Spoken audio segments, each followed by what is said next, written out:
Hello मेरे प्यारे दोस्तों, बहुत बहुत स्वागत है आप सभी का। दोस्तों, आज की जो हमारी क्लास है वह स्टोर कीपर टेक्निकल एसकेटी के लिए है, जो कि बीआरओ में वैकेंसी आई थी। और यह आज हमारी दूसरी क्लास है, जो कि काफ़ी दिनों बाद, लगभग 2 सप्ताह के बाद हो रही है। हालांकि टेंशन की कोई बात नहीं है, सिलेबस आपका एग्ज़ाम के 2 से 3 हफ्ते पहले हर हाल में कंप्लीट हो जाएगा। साथ में एमसीक्यू भी आपको करवा दिए जाएंगे। और इन सभी की जो पीडीएफ है वो आपको टेलीग्राम चैनल पर मिल जाएगी। टेलीग्राम का लिंक आपको डिस्क्रिप्शन बॉक्स में दिया गया है, आप वहां पर भी ज्वाइन कर सकते हैं। डिस्क्रिप्शन बॉक्स से आप टेलीग्राम पर ज्वाइन कर सकते हैं और पीडीएफ को प्राप्त कर सकते हैं। दूसरी बात यह है कि जो अभी इसके पहले आपके वैकेंसी आई थी इसी एसकेटी के लिए और एमएसडब्ल्यूडीईएस के लिए, तो उसकी जो लास्ट डेट थी उसको एक्सटेंड कर दिया गया है। और वह जो डेट है वो 15 दिन के लिए और एक्सटेंड कर दी गई है। यानी कि अभी तक यह जो डेट थी वह आज यानी कि 11 जुलाई को यह वीडियो रिकॉर्ड हो रहा है, तो 11 जुलाई पहले इसकी आवेदन पहुंचने की लास्ट डेट थी। और अभी यह बढ़कर 60 डेज हो गई है, यानी कि 15 दिन और बढ़ गई है। तो कह सकते हैं हम कि यह जो डेट है यह 26 जुलाई तक बढ़ गई है। तो 26 जुलाई तक भी आप इसको अप्लाई कर सकते हैं। जिन कैंडिडेट्स ने अभी तक इसको अप्लाई नहीं किया है वह इसे अप्लाई कर सकते हैं, और इसकी जो डेट है वह 26 जुलाई तक बढ़ गई है। तो और जो पहली क्लास है, यदि आपने उसको नहीं देखा है तो उसको भी आप देख लें। उसका भी लिंक आपको डिस्क्रिप्शन बॉक्स में और आई बटन दोनों पर आपको मिल जाएगा। तो यहाँ पर चलिए हम शुरू करते हैं आज की हमारी क्लास। आज की जो हमारी क्लास है वह हम इसमें नियंत्रण, यानी कि जो सूची नियंत्रण, सामग्री नियंत्रण, ये इंग्लिश में बोलें तो वो इन्वेंट्री कंट्रोल के बारे में हम इसमें बात करने वाले हैं। और इन्वेंट्री कंट्रोल के बारे में जो टेक्निक्स यूज की जाती हैं उन सभी टेक्निक्स के बारे में हम यहाँ पर बात करने वाले हैं। तो यहाँ पर जो हमारा पहला है वह है सूची नियंत्रण या सामग्री नियंत्रण, जिसे हम इन्वेंट्री कंट्रोल भी कहते हैं। तो जो इन्वेंट्री कंट्रोल होती है, सबसे पहले हमें ये जानना है कि इन्वेंट्री होती क्या है। तो देखिए, जो इन्वेंट्री होती है वह हमारे स्टोर में जितनी भी वस्तुएं रखी जाती हैं, या कह सकते हैं कि गोदाम में जो वस्तुएं पहले से स्टोर करके रखी जाती हैं उन्हें हम इन्वेंट्री कहते हैं। यदि आपके गोदाम में यदि आप के गोदाम में कई सारी वस्तुएं रखी गई हैं, जैसे आपके नट हैं, बोल्ट्स हैं, या आप जहां कहीं भी काम करते हैं, जो पहले से आपके पास उपस्थित जो सामान है तो उसे हम इन्वेंट्री कहते हैं। और भी यदि हम सिंपल एग्जांपल इसका लें तो मान लीजिए आपके घर में आप कई तरह के सामान रखते हैं, खाने पीने के सामान, जैसे कि आटा, चावल, दाल, अचार, ये सारी चीज़ें आप अपने घर में रखते हैं। तो वह क्या होता है, आपकी इन्वेंट्री है। ठीक है, जो आपके सामान रखे हैं उसको आप क्या बोलेंगे, वह इन्वेंट्री है। लेकिन इन्वेंट्री नियंत्रण में हम मुख्यतः क्या करते हैं, जो इन्वेंट्री नियंत्रण होती है उसका हम व्यवस्थित नियंत्रण और विनिमय करते हैं। यानी कि उसका एक जो कंटिन्यूस फ्लो है उसको हम बनाते हैं, जो हमारी इन्वेंट्री उसको कंट्रोल करते हैं कि कम ज़्यादा ना होने पाए, एक बैलेंस्ड वे में हमारी इन्वेंट्री बनी रहे। ठीक है, तो यहाँ पर जो इन्वेंट्री है वह है जो हमारे सामान होते हैं उसकी खरीद भंडारण के लिए एक व्यवस्थित नियंत्रण और विनिमय प्रणाली है। और साथ ही साथ यह जो हमारा इन्वेंट्री होती है यह एक कंटिन्यूस फ्लो बनाए रखती है।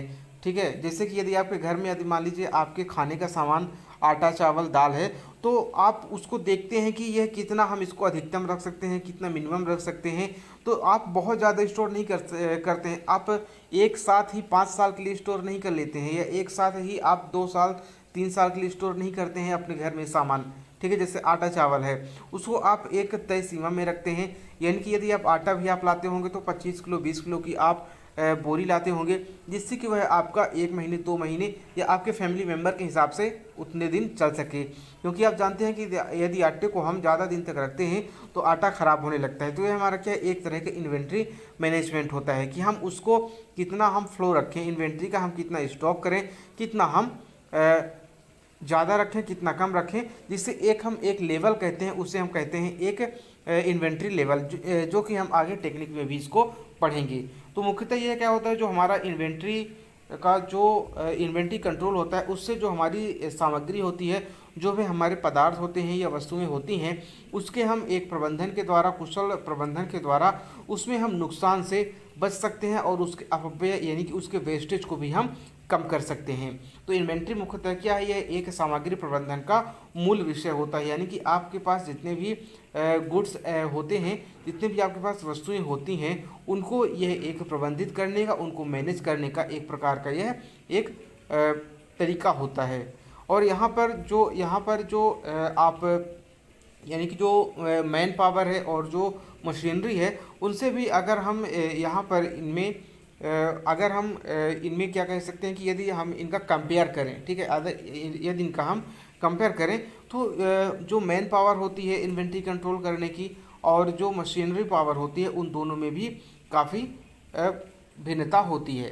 क्योंकि जो हमारी मशीनें होती हैं तो उन मशीनों को हम क्या करते हैं, उन मशीनों को हम केवल प्रोग्रामिंग देख सकते हैं। जितना हम इंस्ट्रक्शंस देंगे वो मशीनें उसी इंस्ट्रक्शन से अकॉर्डिंग बहुत ही एक्यूरेट काम करती हैं। लेकिन जो हमारे मैन पावर होते हैं वह स्वयं तो सोच सकते हैं, लेकिन उनमें जो मैन पावर होती है उनमें त्रुटियों की यानी कि जो एरर्स की जो पॉसिबिलिटी होती है वो बनी हुई रहती है। तो इस तरह से आप लोग इन्वेंट्री समझ गए होंगे कि इन्वेंट्री क्या है।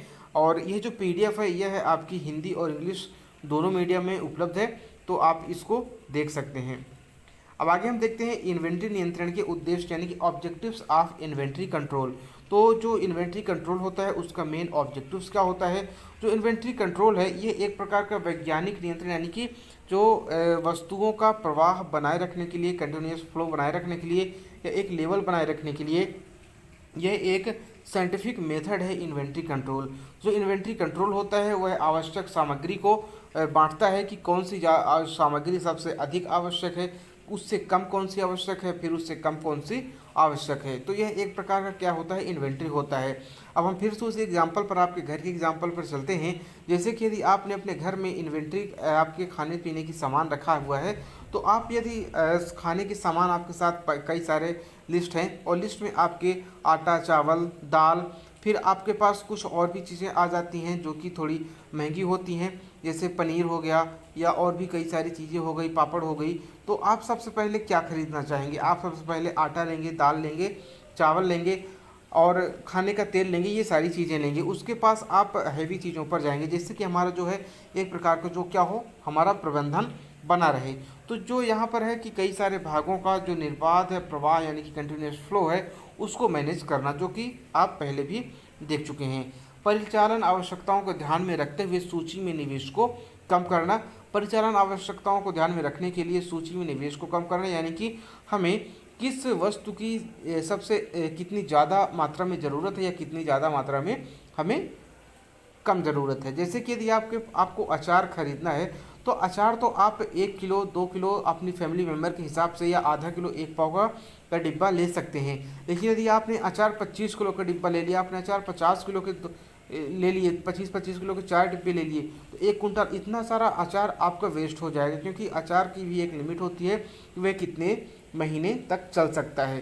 तो यहाँ पर यदि आप एक्स्ट्रा क्वांटिटी ले लेंगे अचार की भी, तो यह क्या होगा, आपका जो इन्वेस्टमेंट हो जाएगा उस पर्टिकुलर चीज़ में। यदि आप कहीं भी यदि आप इसको अब इंडस्ट्रियल वे में या अपने जॉब स्पेसिफिक वे में देखें, यदि आप बीआरओ में काम कर रहे हैं तो यदि बीआरओ के हिसाब से देखें तो आप मान लीजिए कि आपको बीआरओ में रखा गया और बीआरओ में आप मुख्यतः क्या काम करते हैं, खाने पीने की चीज़ें हैं जहाँ पर स्टोर की जाती हैं, या आपके जो व्हीकल के पार्ट्स होते हैं वहाँ पे मतलब कई सारी चीज़ें स्टोर होती हैं, कई सारे स्टोर होते हैं जहाँ पर अलग अलग चीज़ें रखी जाती हैं। तो यदि आप वहाँ पर आप मान लीजिए कि यदि आपको व्हीकल डिपार्टमेंट में रखा गया है, तो यदि आपको व्हीकल डिपार्टमेंट में रखा गया है तो आपको सबसे ज़्यादा ज़रूरत किस चीज़ को होगी, आपको उसको देखना है। ऐसा नहीं कि आपने अभी जो आपके व्हीकल्स के टायर्स हैं आपने उन टायर्स को 1000 मंगा लिए, 1000 क्वांटिटी आपने टायर्स की मंगा लिए, जो कि आपका वेस्ट ऑफ मनी हो जाएगा क्योंकि बहुत ज़्यादा दिन तक रखे रह जाएंगे। तो इस तरह से ये निवेश को भी कम करता है।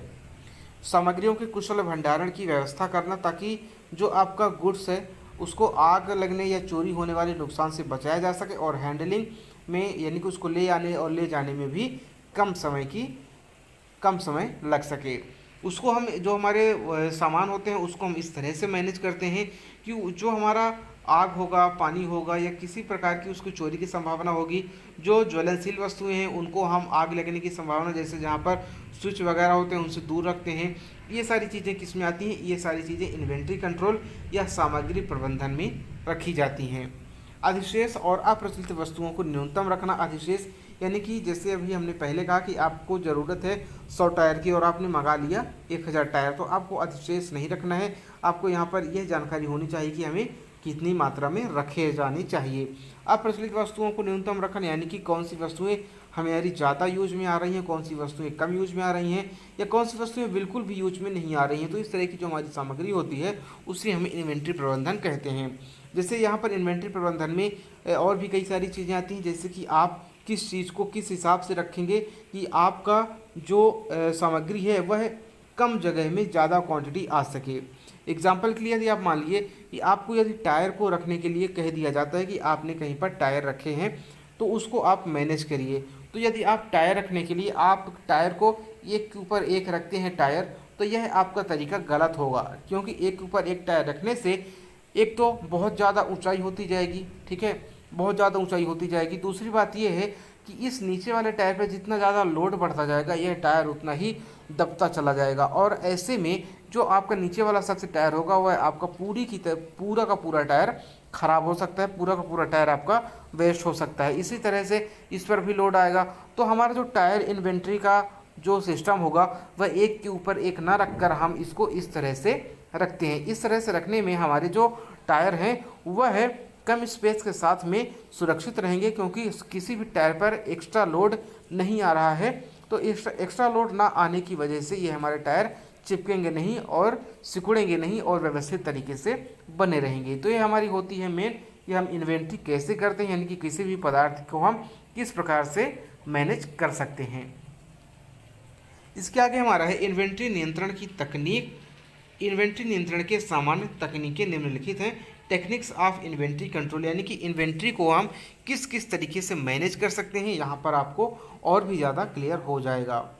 तो इन्वेंट्री को मैनेज करने के लिए कई सारी मेथड्स होती हैं, जिनमें कि मुख्य रूप से हमने आपके सामने रखी हुई हैं। जो मुख्य रूप से इन्वेंट्री टेक्निक्स होती हैं उसमें पहला है न्यूनतम अधिकतम योजना, यानी कि minimum maximum plan, two bin system, ABC विश्लेषण, ऑर्डर साइक्लिंग सिस्टम, विभिन्न स्तरों का निर्धारण, परपेचुअल इन्वेंट्री सिस्टम और सतत सत्यापन का उपयोग, नियंत्रण अनुपात का उपयोग। यहाँ पर आप इंग्लिश में भी देख सकते हैं कि यहाँ पर कौन कौन सी चीज़ें हैं। जैसे यहाँ पर use of perpetual system, continuous verification, review of slow and non moving control ratio, इस तरह के कई सारे हैं। तो यहाँ पर जो हमारी पहली टेक्निक है वह है न्यूनतम अधिकतम योजना, यानी कि मिनिमम मैक्सिमम प्लान। तो जो हमारी न्यूनतम अधिकतम योजना होती है यह इन्वेंट्री की सबसे पुरानी तकनीक होती है, और इस योजना के तहत विश्लेषक अधिकतम स्थिति निर्धारित करता है, यानी कि हम किसी सामान के लिए, किसी मटेरियल के लिए कितना अधिकतम स्टॉक रख सकते हैं उसको हम इस तरह से निर्धारित करते हैं कि हमारा अभी वर्तमान में कितना स्टॉक लेवल है, हमारे पुराने जो सामान की खपत कितनी हुई है, और आगे हम उसको मैक्सिमम कितना रख सकते हैं। मान लीजिए कि किसी सामान की जो पिछले महीने में खपत हुई थी वह है 50, ठीक है, पिछले महीने में 50 सामान की खपत हुई थी, और अभी आपके पास 42 आपके पास वह सामान बचा हुआ है, ठीक है। तो यह आपका जो सामान खपत है, तो आपको अधिकतम योजना बनानी है कि इसको हम कितना मैक्सिमम रख सकते हैं। तो आप यहाँ पर आप अंदाज़ा लगा सकते हैं कि हमारे पास 50 है, तो और 50 खपत हुई थी, लेकिन अभी हमारे पास बचे हैं 42, और अभी इस बार आप अपने काम के अंदाज से कि कितना अंदाज़ा लगा सकते हैं, इसको हम 80 से 90 के बीच में इस मटेरियल को हम इसमें स्टॉक कर सकते हैं। ये हमारी मैक्सिमम क्वांटिटी होगी।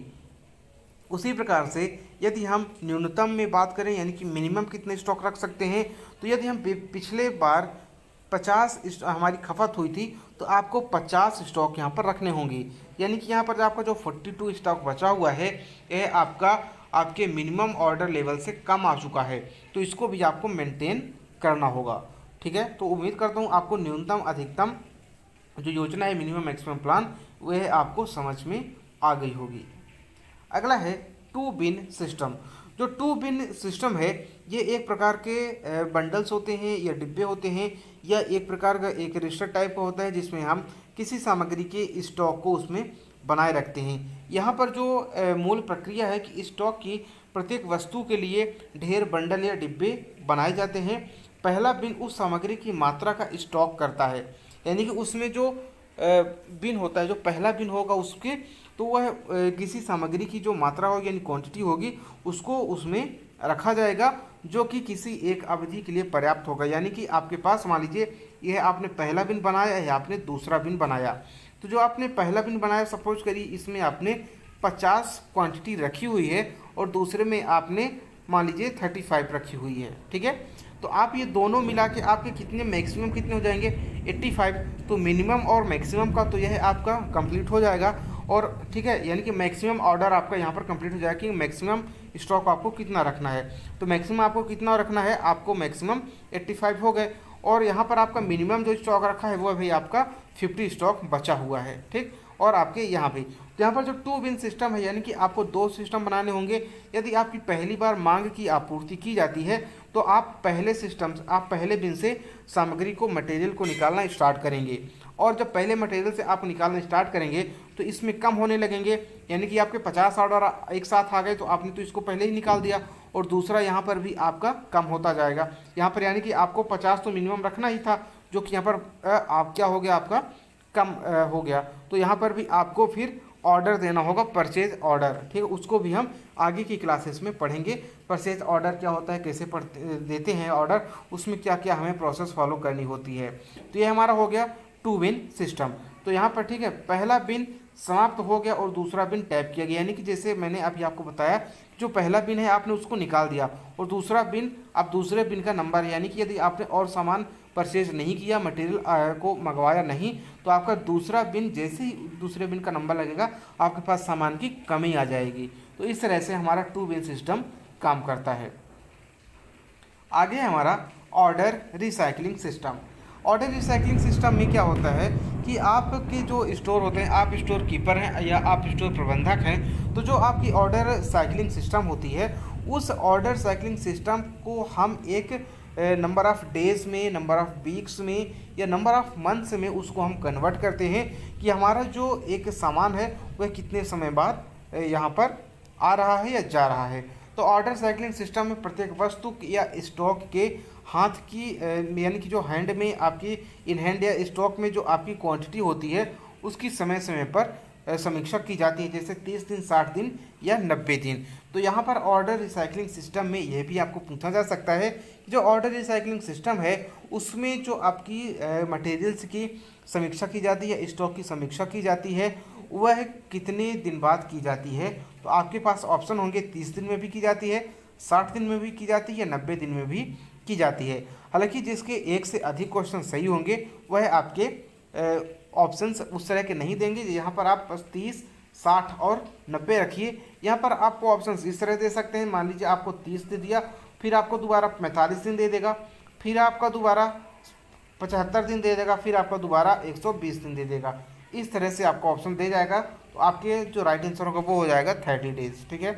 तो यदि एक निर्धारित आवधिक समीक्षा के दौरान यह देखा गया है कि दिए गए स्टॉक का स्तर मद में कमी की संभावना दर को ध्यान रखते हुए अगली अनुसूचित समीक्षा तक पर्याप्त नहीं होगा।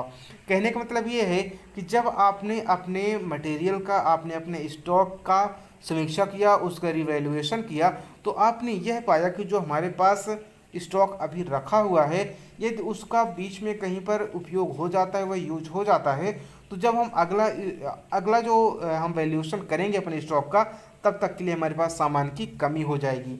यदि मान लीजिए आपने 30 दिन पर आपको अपने स्टोर का इवैल्यूएशन करना होता है, तो यदि आपने 30 दिन में करा और आपके पास कोई आइटम है, 100 आइटम है और उस आइटम की खपत आपको लग रहा है, यदि इसको बीच में 80 सामान की इसकी हमें ज़रूरत पड़ गई या 80 सामान हमारा यूज हो गया, तो हम जब दूसरा हम करेंगे, मतलब यानी कि फिर 1 महीने बाद फिर से हम इसको क्या करेंगे, रिव्यू करेंगे, तब तक हमारे पास कितने, सिर्फ 20 ही सामान बच पाएंगे। तो यहाँ पर हमारा एक समीक्षा की जाती है कि इस ऑर्डर के जाने से पहले ही हमारा दूसरा ऑर्डर आ जाना चाहिए, जिससे कि यह जो हमारा ऑर्डर जैसे ही निकलता है, जो पहला ऑर्डर जैसे निकलता है, तो दूसरे ऑर्डर आ जाने पर हमारा जो लेवल होगा वह फिर से मेंटेन हो जाएगा। तो यह होता है आपका ऑर्डर साइकिलिंग सिस्टम। अगला हमारा टेक्निक है या अगला मेथड कह सकते हैं ABC विश्लेषण या ABC एनालिसिस। ABC एनालिसिस को हम ऑलवेज, बेटर कंट्रोल या हमेशा बेहतर नियंत्रण के नाम से भी जानते हैं। यह आपका MCQ में फुल फॉर्म के रूप में भी पूछा जा सकता है। ABC का जो पूरा नाम है वह क्या कहलाता है, ABC विश्लेषण या ABC एनालिसिस। तो आपको यह ध्यान रखना है, ऑलवेज बेटर कंट्रोल। जो ऑलवेज बेटर कंट्रोल का मतलब ये होता है कि हमें सबसे पहले उन वस्तुओं को ध्यान में रखना होगा जिनकी गुणवत्ता अधिक है लेकिन उनकी लागत कम है।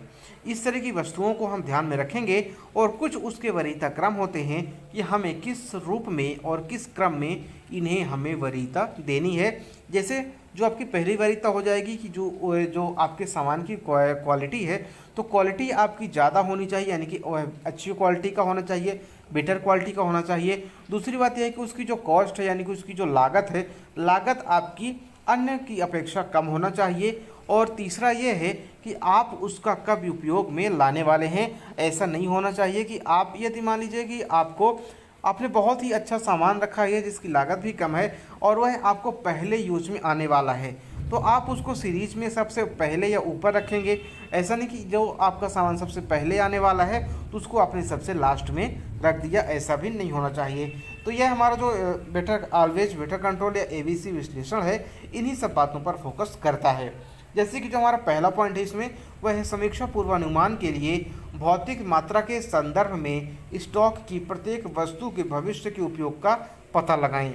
यानी कि हमारे पास जो भी हमारा उसका स्टॉक रखा हुआ है हमारे स्टोर रूम में, उसकी भविष्य में इन फ्यूचर में उसकी कितनी क्वांटिटी, कब उसकी यूज होने वाला है, कितनी क्वांटिटी यूज होने वाली है, इन सब चीज़ों का प्रयोग या इन सब चीज़ों का हम पूर्वानुमान लगाते हैं ऑलवेज बेटर कंट्रोल में।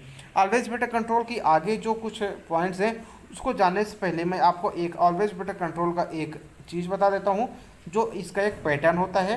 तो यहाँ पर इसका जो पैटर्न है इस तरह से हम बनाते हैं, जिसमें आपका कुछ वस्तुओं को हम ए श्रेणी में, कुछ वस्तुओं को हम बी में और कुछ को हम सी में रखते हैं।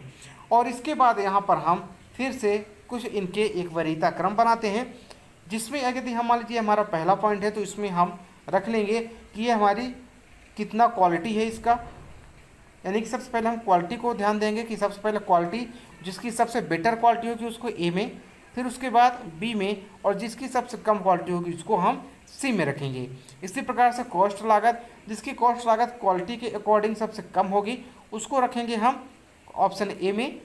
फिर उसके बाद जिसकी क्वालिटी के अकॉर्डिंग जो लागत होगी, कॉस्ट होगी, उसको हम रखेंगे कॉलम बी में। और फिर अगले में जो बाकी की चीज़ें बचेंगी उसको हम रखेंगे सी में। फिर आता है हमारा जो पूर्वानुमान, यानी कि भविष्य में हमारी कितनी क्वांटिटी और कब ये यूज होने वाली है, उसको हम इस तरह से अलग अलग यहाँ पर चार्ट में हम बनाते हैं या इसका पूर्वानुमान लगाते हैं। तो इस तरह से हम अपना क्या करते हैं, ABC एनालिसिस किया जाता है। दूसरा पॉइंट है प्रत्येक वस्तु के लिए प्रति इकाई मूल्य का निर्धारण करना। यानी कि जो जब हम अपना सामान मंगाते हैं तो हमारा सामान होलसेल में आता है, कह सकते हैं होलसेल में, यानी कि कई सारे जो क्वांटिटी होती है, हाई नंबर ऑफ़ क्वांटिटी रहती है, वो हमारे साथ में आती है। ह्यूज अमाउंट ऑफ जो ऑर्डर आते हैं वो साथ ही साथ में आते हैं। तो वहाँ पर कई सारे हज़ारों की मात्रा में, आपके सैकड़ों या हज़ारों की मात्रा में जो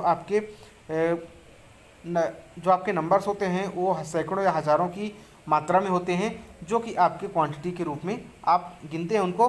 तो उनका आपको प्रति इकाई, यानी कि आपने मान लीजिए कि आपने 1000 बोल्ट मंगवाए हैं, ठीक है, 1000 बोल्ट का आपने परचेज ऑर्डर दिया है, तो आपको कितने में पड़ रहा है, मान लीजिए आपका पड़ रहा है 3500 रुपये का, ठीक है। यदि आपको यह 3500 रुपये का पड़ा तो अब आपको उसके प्रति इकाई मूल्य का निर्धारण करना है कि आपका एक नट कितने का पड़ेगा। या कि आप मान लीजिए आपने 1000 नट मंगवाए, इसको मैं थोड़ा सिंपल वैल्यू लेता हूँ, 1000 नट आपको पड़े 4000 रुपये के। तो अब आपको यहाँ पर एक जो नट होगा या एक बोल्ट होगा वह कितने का पड़ेगा, आपका एक जो होगा वो 4 रुपये का पड़ेगा। तो यहाँ पर एक इंडिविजुअल जो प्रति इकाई मूल्य होता है उसको भी हम ABC एनालिसिस में दर्शाते हैं या उसको मेंशन करते हैं। तीसरा पॉइंट है हमारा प्रत्येक वस्तु की कुल परियोजना लागत को उसकी अपेक्षित इकाइयों से गुणा करके निर्धारित करें कि ऐसी वस्तु की प्रति यूनिट कीमत कितनी होती है। यानी कि कहने का ये तो हमारी खरीद हो गई, फिर जो हमारा उसका जो रख रखाव का मेंटेनेंस है, ट्रांसपोर्ट है, ये सारी चीज़ें हमारी कितनी की पड़ती हैं, तो वह हमारा यहाँ पर ये लाना होगा। क्योंकि आपने ये जो खरीद लिया, इसका सामान आपने खरीद लिया 4000 का, तो आपने तो एक जो बोल्ट है आपका 4000 का पड़ा, फिर आप उस पर ट्रांसपोर्ट का देंगे आप कॉस्ट, लेबर कॉस्ट देंगे, स्टोरेज कॉस्ट देंगे, ये सारी जो चीज़ें हैं वह आपको सारी सारी चीज़ें यहाँ पर मेंशन करनी होती हैं। उच्चतम लागत की जो वस्तुएं हैं, उच्चतम लागत वाली जो वस्तु है वहाँ से शुरुआत करते हैं, यानी कि जो सबसे हाई कॉस्ट की होगी, जिसकी जो लागत होगी वह सबसे ज़्यादा होगी, वहाँ से शुरुआत करेंगे और उसी क्रम में जो हमारा व्यवस्थित होगा, जो हमारा अरेंजमेंट होगा, तो ऊपर से हम नीचे आते जाएंगे, जैसे हमने अभी आपको चार्ट में बताया था। सबसे पहले हम कहाँ रखते हैं, सबसे पहले हम हाई जिसकी सबसे ज़्यादा होती है लागत उसकी रखते हैं, फिर उससे कम, फिर उससे कम, इस तरह से हम इसको अरेंज करते जाते हैं। अगला पॉइंट है, प्रत्येक वस्तु की इकाइयों को सभी वस्तुओं की कुल लागत के प्रतिशत के रूप में व्यक्त किया जाता है। यानी कि प्रतिशत के रूप में यदि आप इसको नहीं भी लिखते हैं तो भी कोई बात नहीं है, लेकिन आप इसको ध्यान रख सकते हैं। अगला है, सभी मदों की कुल लागत के प्रतिशत के रूप में प्रत्येक वस्तु की कुल लागत की गणना करें। यह आपका पॉइंट इंपॉर्टेंट है। यानी कि यदि आपने कोई एक सामान बनाया, मान लीजिए आपने एक व्हीकल का रिपेयर किया, तो आपके व्हीकल के रिपेयरिंग में कुल कितना कॉस्ट आया वो यहाँ पर आपको रखना होगा कि आपकी जो टोटल कॉस्ट है वो कितनी आ रही है। अब उसको प्रतिशत के रूप में या नंबर के रूप में भी दर्शा सकते हैं। और यह जो है, यह विभिन्न मदों का एक जो प्रतिशत होता है, इसको हम एक चार्ट में भी बता सकते हैं, जो कि हमने आपको पहले ही बता दिया है, जो इसका चार्ट था। फिर अगला है विभिन्न स्तरों का निर्धारण। यानी कि जो विभिन्न स्तरों का निर्धारण है, इन्वेंट्री होल्डिंग्स के मानदंडों का निर्धारण या तो शीर्ष प्रबंधन या सामग्री विभाग द्वारा इन्वेंट्री के लिए मानदंड निर्धारित किए जाते हैं। यानी कि जो हमारी इन्वेंट्री होती है उसमें कई सारे प्रोसेस होते हैं और कई सारे उसमें स्टेप्स होते हैं। तो जो यहाँ पर इन्वेंट्री के लिए जो मानदंड होते हैं, इन्वेंट्री के लिए जो हमारे स्टैंडर्ड्स होते हैं, वह कहाँ से, वो आपके हाई मैनेजमेंट से आपको डिसाइड करके दिए जाएंगे और आपको उसी के अनुसार आपको अपनी इन्वेंट्री भी कंट्रोल करनी है। इन्वेंट्री आपको उसी जो हाई प्रबंधन होंगे, आपके जो आपके मैनेजरियल लेवल के जो आपके सीनियर्स होंगे, उन्हीं के द्वारा जो आपको मानदंड या उन्हीं के द्वारा जो आपको इंस्ट्रक्शंस दिए जाते हैं, उन्हीं के अनुसार आपको यहाँ पर विभिन्न स्तरों को निर्धारण करना होता है। इसमें कई सारे होते हैं, जैसे यहाँ पर डिलीवरी के लिए जो अग्रणी समय होता है, यहाँ पर प्रसव आपका वो वाला डिलीवरी नहीं, यहाँ पर है आपकी सामान के लिए डिलीवरी। चूँकि जो हमने जो नोट्स थी हमारी वो इंग्लिश में थी और इसको मैं हिंदी में ट्रांसलेट किया हुआ है, इसलिए यहाँ पर इस तरह से आ रहा है। आप लोग गूगल का जानते ही हैं कि गूगल यदि आप ट्रांसलेशन यूज़ करते हैं तो कुछ का कुछ बताता है, आप मैप यूज़ करते हैं तो कहीं नाले में भी कूद आ सकता है। तो इस तरह से ये थोड़ा मैं आपको बता रहा हूँ कि जो प्रसव यानी कि जो आपका डिलीवरी, जो आपकी मटेरियल की डिलीवरी है उसके बारे में बता रहा है कि जो हमारी मटेरियल की डिलीवरी है उसके लिए हमें कितना अग्रिम समय रखना पड़ता है, एडवांस में कितना समय रखना पड़ता है, खपत की दर है, आपकी धन की आवश्यकता है, उसके जो क्वालिटी होती है उसको बनाए रखना, यानी कि उसका क्वालिटी ख़राब ना हो, उसमें जंग ना लगे, आपके जो ऑयली चीज़ होते हैं या जो लिक्विफाइड चीज़ें होती हैं उनका इवेपोरेशन ना हो, उनका वाष्पीकरण ना हो, उनकी स्टोरेज कॉस्ट कितनी आती है, ये सारी चीज़ें आपकी यहाँ पर लिखी रहती हैं। जैसे बीमा लागत है, यानी कि इंश्योरेंस है, तो आपके व्हीकल्स के इंश्योरेंस भी होते हैं। अप्रचलन मूल्य, यानी कि जो मूल्य आपका जो जिन सामानों का आपका यूज नहीं हो रहा है उनका मूल्य कितना है, ये सारी चीज़ें हैं। यहाँ पर एक सबसे इम्पोर्टेंट है EOQ, आर्थिक आदेश मात्रा, ठीक है, यानी कि इकोनॉमिक ऑर्डर क्वांटिटी। इसको हम अन्य लेक्चर में डिटेल के साथ पढ़ेंगे। ये आपका पूरा टॉपिक है EOQ, इकोनॉमिक ऑर्डर क्वांटिटी। यहाँ से भी आप इसको ध्यान रखिएगा, जिससे कि आपका जो फुल फॉर्म है वह भी आपको ध्यान रहे। तो जो विभिन्न स्तरों का निर्धारण होता है वह हम निम्नलिखित के द्वारा कर सकते हैं। जैसे अधिकतम स्तर, यानी कि मैक्सिमम लेवल। मैक्सिमम लेवल क्या होता है कि वह न्यूनतम मात्रा का प्रतिनिधित्व करता है जिसके ऊपर स्टॉक नहीं रखा जाना चाहिए। इसको मैंने आपको सबसे पहले ही एक्सप्लेन कर दिया था कि आपकी मैक्सिमम लेवल, यानी कि आपकी यदि आपकी पिछले महीने में 50 हुई थी तो आप इसके अनुसार अपना एक अनुमान लगा सकते हैं कि यह कितनी हमें इस महीने में रखनी है। तो आप 80, 90 या 100 अपने हिसाब से अनुमान लगा सकते हैं, जो कि आपको यह एक जो क्वांटिटी लेवल होगा वह आपको मैक्सिमम लेवल भी आपको हायर डिपार्टमेंट से या आपके सीनियर्स से मिलेगा। न्यूनतम होगा, जैसे कि आपको मैंने बताया था कि आपने 50 से कम नहीं रखना है। खतरे का स्तर, यानी कि स्टॉक के सामान्य मुद्दा होता है, एक जर्नल होता है। जैसे आपने जो 50 से नीचे आ गया, 50 से 40 तक आप उसको डेंजर लेवल मान सकते हैं कि 40 से कम होगा तो हमारा काम पूरी तरह से ठप हो सकता है। ऑर्डरिंग स्तर यह वह स्तर है जिस पर स्टॉक को फिर से भरने के लिए मांग पत्र रखा जाना चाहिए। ठीक है, तो यानी कि आपका 42 आ गया और आपको ऑर्डरिंग लेवल आपका 45 है। ऑर्डरिंग लेवल क्या होता है? जिस पर आपको स्टॉक को फिर से भरने के लिए मांग पत्र यानी कि परचेज ऑर्डर दे दिया जाना चाहिए। ऑर्डरिंग मात्रा क्या है? तो वह मात्रा है जिसे ऑर्डर किया गया है, आपने कितनी क्वांटिटी में इसको मंगाया है। तो यहाँ पर इन सभी चीज़ के लिए फॉर्मूले भी हैं जो कि आपके काम के नहीं हैं, लेकिन फिर भी आप देख सकते हैं, क्योंकि कभी कभी यहाँ पर आपको कई सारी चीज़ें भी डाउट में ला सकती हैं। तो ये जो आपकी पीडीएफ है, इन सभी पीडीएफ ये जो आपकी पीडीएफ है ये आपको टेलीग्राम से मिल जाएगी। और आपको वीडियो कैसा लगा यह भी हमें ज़रूर बताएं और अपने दोस्तों के साथ इस वीडियो को ज़रूर से ज़रूर शेयर करें, जिससे कि सभी को आपको क्लासेस उपलब्ध हो सकें।